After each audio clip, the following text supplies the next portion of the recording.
গরু কখনো নিজে থেকে কিন্তু আমাদের দুধ দেয় না, আমরা তার কাছ থেকে দুধ নিংড়ে নিই।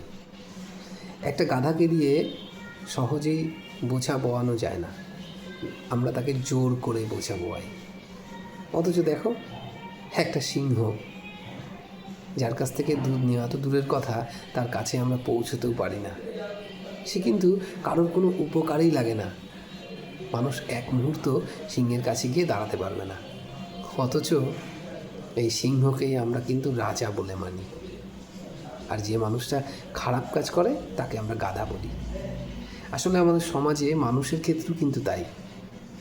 যে সবচেয়ে বেশি সব কিছু ত্যাগ করে থাকবে তাকে সবাই গাধা বলবে। তাই সব ছাড়ো, নিজেকে সিংহের মতো করে তৈরি করো, যাতে মানুষ তোমাকে দেখে জাস্ট ভয় পায়। বুঝতে পেরেছো কি বললাম?